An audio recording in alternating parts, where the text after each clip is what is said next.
Ich habe überhaupt keine fliegerische Vorerfahrung. Ich habe ab und an mit meinem Bruder am Computer Flugsimulator mitspielen dürfen. Als kleine Schwester darf man ja nicht mehr als manchmal mitspielen. Ihren großen Bruder hat Magdalena Grun abgehängt.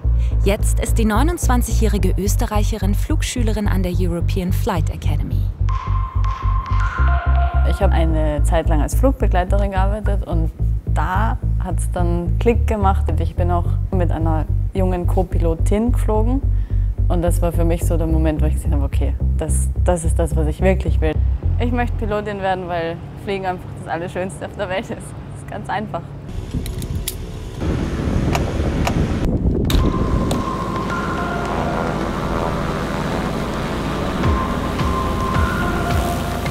Der schönste Moment für mich ist schon, wenn man von Tower dann die Startfreigabe bekommt, dass er seine letzten Klicks noch macht im Cockpit, noch einmal kurz schaut, ob alles okay ist.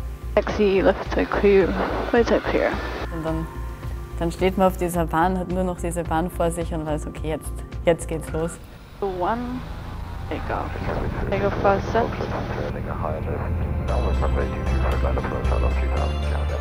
Yep, and soft field takeoff.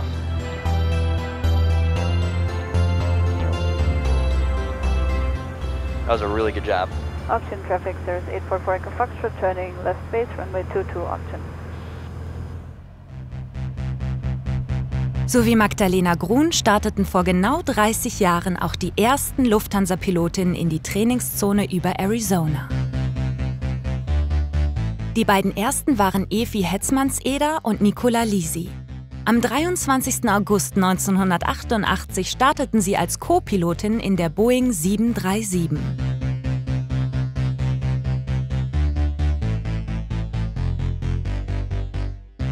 Wenn ich die Jahreszeiten so sehe, das war ungefähr die Zeit, wo ich geboren worden bin. Und da haben die Damen ins Fliegen angefangen. Das ist schon faszinierend. Kurz darauf machten weitere Frauen Karriere im Cockpit. Andrea Amberge, heute Kapitänin im A330 und A340. Cordula Pflaum, Kapitänin im A330, 340 und 350. Und Elke Hieber, Kapitänin im A380. Es hat sich viel geändert in den letzten 30 Jahren. Ich denke schon, dass es eine Selbstverständlichkeit ist. Es ist aber immer noch was Besonderes. So viele sind wir dann letztendlich doch noch nicht. Es ist einfach immer noch nicht selbstverständlich, dass Frauen im Cockpit fliegen. Als Langstreckenkapitänin begrüße ich meine First-Class-Gäste und die First-Class-Gäste sind immer wieder überrascht, dass ich ihre Kommandantin bin. Wir mussten damals in der Schule in Bremen Uniform tragen und als wir dann zur Einkleidung nach Frankfurt geflogen sind wir extra hierher geflogen, sind in die Kleiderkammer und dann hat er mir eine Herrenhose gegeben und dann habe ich gesagt, ich bin eine Frau, er soll mir doch bitte eine Damenhose. Nein, für Cockpit gibt es nur Herrenhosen. Und es war dann ein ziemliches Hin und Her. Ich habe dann schließlich und endlich eine Flugbegleiterhose bekommen, aber nach langem Hin und Her. Ja, diese ersten Pilotinnen damals, also ich ziehe meinen Hut davor. Ich bewundere diese Leistung und das Durchhaltevermögen und bin ihnen auch wirklich sehr dankbar dafür, dass sie uns den Weg geebnet haben. Momentan arbeiten mehr als 600 Frauen in den Cockpits der Lufthansa Group Airlines. Das entspricht einem Frauenanteil von 6%. In den Lehrgängen an der Flight Academy sind es 15%. Und dieser Anteil soll weiter steigen.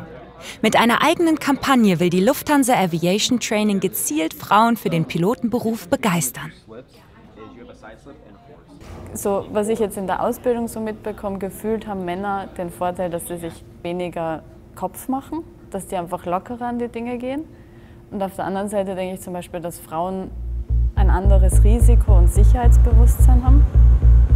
Go ahead, you got it. When in doubt, go around. That's all I can say. We'll go around. Ich glaube auch, dass Männer eigentlich sehr begeistert davon sind, wenn Frauen ins Cockpit kommen und oft das Gefühl eher ist, dass die sich freuen und gerne mal sagen, dass Frauen eh viel besser fliegen.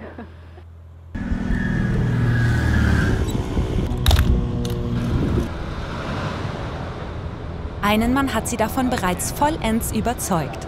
Den Piloten von damals vom heimischen Flugsimulator. Der große Bruder ist jetzt sehr stolz auf die kleine Schwester. Der freut sich sehr und kann es auch eigentlich nicht wirklich glauben, was da wirklich passiert ist.